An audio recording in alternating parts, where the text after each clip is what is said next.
朋友们，我是苏宁。最近华人圈关注到一个消息，相关方面的工作方式有所调整，力度和范围有所变化。请不要再以为待在家里或持有长期居留身份就能完全放心。这次的关注范围甚至涉及一些在此生活多年的华侨，有人发现自己的情况被列入了核查范围。你可以想象这样一个场景，一个普通的早晨，天色刚亮，你可能正在厨房为孩子准备早餐，或者匆忙准备出门工作。这时，一阵敲门声响起，你心里一紧，从门径向外看，外面站着几位穿着深色制服的人员。那一瞬间，很多人可能来不及反应，但这并非虚构情节，而是近期在一些华人社区出现的情况，而且发生频率有所增加。今天在汇点生活频道，我们将探讨近期工作方式背后的政策变化，以及相关名单的来源。目前有4类华人朋友需要特别留意。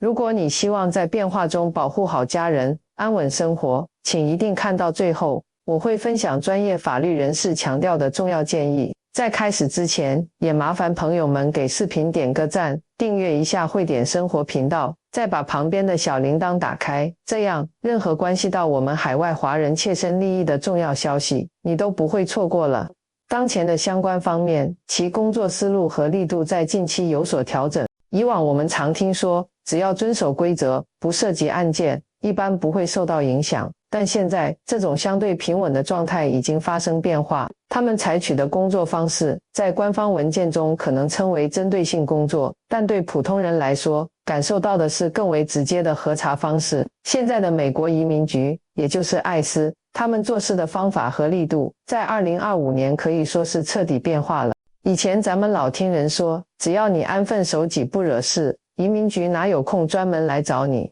但现在啊，这种相安无事的老黄历已经彻底翻篇了。他们搞的这个上门行动，官方文件里可能叫针对性工作，听起来挺专业，但对于咱们老百姓来说，那就是实打实的区域式核查。就前阵子的事儿，移民局和国土安全部联合进行了一次较大规模的包机返回，一架飞机，整整122个中国籍的人被直接送回了中国。这个信号很强烈，它意味着双方在返回这个问题上的合作，不再是口头说说，而是已经进入了实际操作的阶段。以前有不少人总觉着反正手续复杂，就算身份状态存在问题，也能在美国一待20年，以为能这么安稳过一辈子。可现在你得清醒了，这张你以为的护身符，它可能已经失效了。那我们就要想了，为啥现在的形势一下子变得这么严峻了呢？这背后啊，是一整套政策思路的调整。进了2025年，美国政府通过了一系列的行政命令，核心思想就一条，优先处理国内已经进来的人。以前他们的重点是在边境管理，现在是把重心挪到了社区内部来关注。你看看洛杉矶的蒙特利公园，纽约的法拉盛，还有芝加哥、休斯敦那些华人聚集的地方，相关部门的车子出现的次数是越来越多。他们不再只是坐在办公室里等案子送上门，而是拿着用数据分析精准化出来的名单，主动上门核查。这份名单是怎么来的呢？就是通过社保号码系统、报税记录，甚至是你去车管所办驾照时留下的地址信息，把这些东西放在一起交叉比对，把那些身份上有问题，或者有相关命令在身的人，一个个给定位出来。在这里，我苏宁要特别提醒的一类朋友，他们现在是所有情况里最需要关注的，就是那些身上背着最终离境命令，但一直没离开美国的华人。这类人在咱们圈子里其实真不少，很多人可能是10年甚至更久以前，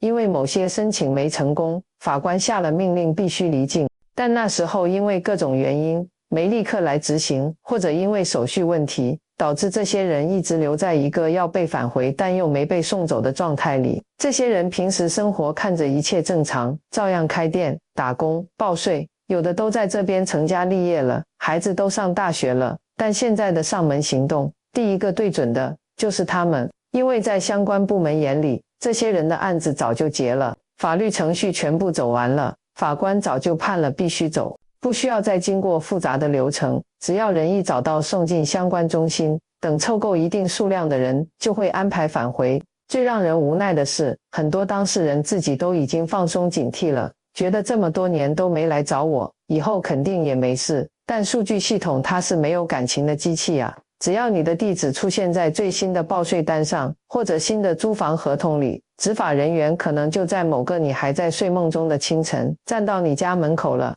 说到这儿，可能有人会觉得，那我身上没有离境命令，是合法身份，甚至我有绿卡，是不是就安全了？这就是咱们要说的第二个需要注意的地方，也是很多人存在的一个要命的误区。就算你手里握着绿卡，现在的环境也充满了不确定的变数。律师们明确提醒过，现在的核查不只是在关注没身份的，他们还在查那些不合规的情况。如果你当初申请绿卡的过程中存在任何一点所谓的不实行为，哪怕那是10年前的一个小瑕疵，现在都有可能被重新翻出来，当成大事来办。比如说，当年为了拿到绿卡，在申请材料上做了一些不准确描述，或者曾经挂靠过一些不合规的学校、公司。在眼下这种严查的氛围里，这些旧账就像埋在你身边的不确定因素，你不知道它什么时候会被关注到。比这个更需要注意的是那些有过记录的绿卡持有人，以前要只是些小问题，只要没判很重的处罚，绿卡通常还能保得住。但现在不一样了，相关方面在推行一种更为严格的政策，只要你有相关前科，哪怕是已经结案很多年的事情，都有可能成为他们重新审核你绿卡、启动相关程序的理由。甚至有些老华人在机场入境的时候，就因为很多年前的一桩记录，直接被带进询问室，绿卡当场被收走，人直接就被送到相关中心去了。就上个月，芝加哥一个华人社区发生了这么一件事，一位开干洗店的华人大姐来美国15年了，一直勤勤恳恳，但问题就出在她很多年前在绿卡面试的时候，对一段非常短暂的婚姻史说得不够详细。现在相关方面回头审查，把这件事定性为重大虚假陈述。那天早上，她刚把店门打开，2个执法人员就进来了，没有吵也没有闹，直接就把人带走了。等家里人反应过来，她已经坐在去往相关中心的车上了。这个活生生的例子告诉我们，现在的核查不仅仅是看你现在在干什么，他们还在关注你过去留下的每一个记录。如果你觉得苏宁分享的这些信息对你有帮助，或者你正为身边某个朋友、亲戚担心，请你一定把这部视频转发给他们看看。在这个信息不那么对称的时代，多了解一点，可能就少一分担忧。咱们要做的不是自己吓自己，而是清醒地认识到，周围的环境确实已经变了。刚才咱们聊了身上有离境命令的老华人，还有绿卡申请有瑕疵的朋友，这2类确实是现在重点关注的群体。但如果你觉得我既没有相关记录，也不是什么重点关注对象，身份合法得很，或者是刚刚通过各种途径来美国不久，可千万别觉得这就高枕无忧了。接下来要说的第3类和第4类人，才是这次行动里最让人防不胜防的部分，你可能不知不觉就卷进去了。这第3类需要高度注意的人是哪些呢？就是那些签证已经过期了，或者违反了签证条款的人，也就是我们常说的逾期滞留者和身份违规者。这里面包括很多持旅游签证进来然后一直没走的，也包括不少留学生或者拿 H1B 工作签证的人。有人可能会想，全美几百万逾期滞留的人，怎么可能一家一家去核查？以前确实不可能，但现在时代不同了，大数据和人工智能成了相关部门的辅助工具。首先，相关部门现在和各州的车管所 DMV、社会安全局，甚至和一些私人的电力公司、水务公司共享数据。一旦你的签证到期了，却没有提交延期申请或者转换身份的申请，但你还在用某个地址交电费、注册车辆或者报税，系统就会自动跳出警示，你的信息就被标记了。其次，是针对挂靠行为的彻底清理。很多留学生为了能留在美国，可能在身份失效后，找了一些所谓的空壳学校挂靠一下身份，或者有些刚工作的朋友，通过中介公司弄了些不实的工作经验来维持工作签证。在过去，这些行为可能只是游走在灰色地带，但现在的核查逻辑完全变了。相关部门搞的是关联式查处，只要一家挂靠学校被查，所有在这个学校名下的学生全都会被列进核查名单里。他们不需要掌握确凿证据才上门，而是直接拿着相关文件找到你住的地方，要求你当场拿出合法上课或者工作的证明。这种突然式的核查让很多人根本来不及反应，一旦当场解释不清楚，立刻就会被带走。在这里我必须多提醒一句，如果你身边有朋友正处在这种挂靠或者灰色打工的状态，请务必把这部视频转给他看看。这不是在吓唬人，是为了让他们能提前有个心理准备，想一想该怎么办。接下来咱们重点说说第四类人，这也是最让人觉得无辜，但又极其需要注意的一类，就是所谓的连带影响者。这是在敲门行动里最常用的一招，他们的目标可能根本就不是你，而是你的室友、你的房东，甚至是以前住在这个地址的租客。但是，一旦那扇门被打开了，让执法人员进了屋，整个事情的性质就完全变了。在法律上，相关部门的执法人员如果没有法官签字的搜查令，他们是不能强行进入私人住宅的。但他们特别擅长打心理战，比如穿上印着 police 这样的背心，让你误以为是本地警察来查普通的治安案件。当屋里的人因为紧张，或者出于好心配合的心理把门打开时，他们就会要求查看屋里每一个人的身份证件。这时候，哪怕你的身份正在办理过程中，或者仅仅是证件没带在身边，他们都有权以涉嫌身份问题为由，把你带回去调查。这就是为什么现在很多社区出现了一个人被关注，一屋子人都被核查的情况。很多新移民朋友为了省钱，会选择合租或者住在家庭旅馆里，而这些地方恰恰是相关部门重点盯着的地方。只要他们名单上有这屋里任何一个人，整栋房子里的所有人都要面临一遍彻底的身份核查。这种区域式核查最需要注意的地方在于，它利用了咱们华人社区联系紧密、喜欢聚居的特点，通过一个点能关联出一大片来。更让人心里没底的是，现在的行动早就不仅仅是在居民区里了，相关部门开始在一些华人聚集的商业场所，甚至是大家上下班必经的班车路线上设点巡查。以前大家总觉得我躲在家里不出门就安全，现在才发现，如果你工作的餐馆、仓库或者装修工地被人盯上了，那真是想躲都难。纽约一位做装修的大哥就亲身经历过这么一回需要注意的时刻。那天早上，他们一车5-6个工友正开车去工地，半路就被拦下来了。执法人员手里拿着照片比对，结果车上有3个人因为身份问题，当场就被带走了。那位大哥因为随身带着绿卡的复印件，而且身份确实合法，才勉强没事。但他回来之后，整整1个星期心里不安。他说，那种眼睁睁看着平时一起干活的兄弟被带走，自己却一点办法都没有的感觉，实在太难受了。咱们再往深里想一想，为什么今年的上门行动会变得这么频繁，这么严格？这背后其实是一整套庞大的行政机器在加速运转。美国政府现在面对巨大的边境压力和内部的政治压力，而大规模的内部核查和返回就成了他们展现管理决心最直接、最快的方式。现在的执法人员被赋予了更高的自主权，甚至据说有所谓的工作指标。这意味着，一旦他们发现任何一点身份上的疑点，哪怕只是一丁点，他们也会选择先带走人再说。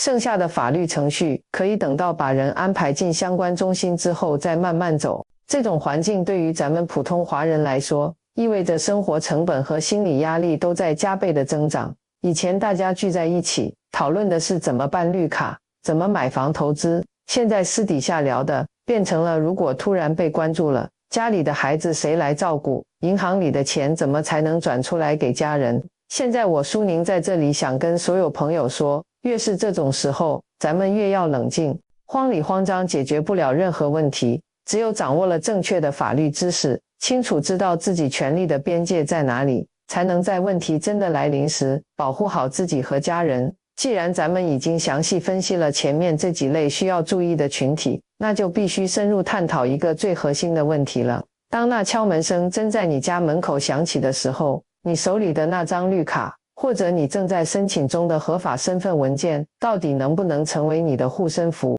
律师们给出的答案很现实，在现在这种程序正义常常被执法紧迫性压倒的环境下，身份证明那是后话，你当下几分钟内的反应才真正决定着事情的方向。首先咱们得知晓2025年最新签署的行政命令极大地扩大了快速返回的适用范围。以前这个程序主要是针对刚入境不到2年的相关人员，但在现在的环境下，如果你无法当场证明自己已经在美国连续居住超过2年，或者你的证件有任何让他们怀疑的地方，执法人员就有权先把你安置起来。这就引出了最关键的那个法律要点，执法人员手里的那张纸。很多华人朋友一看到穿着制服的人，再加上语言不太通或者心里一紧张，对方一亮出有个官方标志的文件，就赶紧配合把门打开了。这恰恰是最大的误解。第一，你得学会分辨什么是相关部门自己签发的行政文件，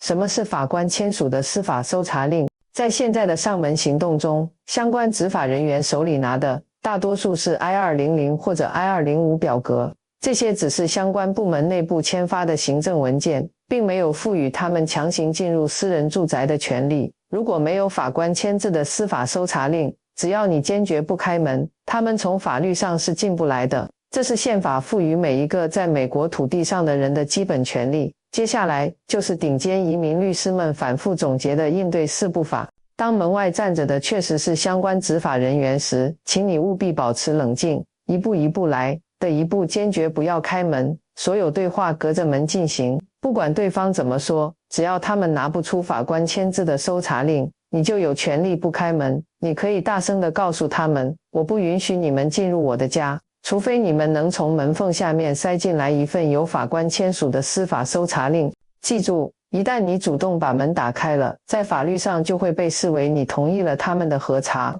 第二步，立刻行使你的沉默权，拒绝透露任何关于你出生地或者你是怎么入境美国的信息。律师的建议是，除了你的姓名，其他问题一概不回答。你可以提前准备一张法律权利告知卡，从门缝地出去，或者直接说，我要行使美国宪法第5修正案赋予我的权利。在我的律师到场之前，我不会回答任何问题。你不需要去向他们证明你是合法的，反过来，那是他们的责任去证明你是不合法的。第三步，绝对不要签署任何文件。有些执法人员会连哄带吓，让你签所谓的自愿离境同意书。他们可能会吓唬你说，如果不签就要待很久。千万不要相信这些话，一旦你签了字，哪怕你原本完全有资格继续留在美国，你所有的法律救济途径也都会被自己亲手给堵死。在没有你的律师审阅过的情况下，哪怕只是一个单词，都不要往纸上写。第四步，想办法录音录像，记录下整个过程。如果家里装了监控摄像头，确保他正在工作；如果没有，让家人用手机悄悄录下核查的全过程。这不仅是为了以后留作证据，更是为了监督执法人员有没有违规操作。如果他们采取了暴力破门等手段，这些视频就是你日后最有力的证据。除了这紧急情况下的四步法，咱们还得有更深一层的准备。在现在的形势下，每一个华人家庭都应该认真商量并制定一个家庭应急计划。你要考虑到最坏的那种情况，如果家里的顶梁柱突然被带走了，银行账户谁去管理？每个月的房贷、车贷谁来交？更重要的是，如果家里有未成年的孩子，谁来担任临时监护人？律师们强烈建议，最好提前找律师帮忙签署一份具有法律效力的紧急监护权委托书，并且把护照、绿卡、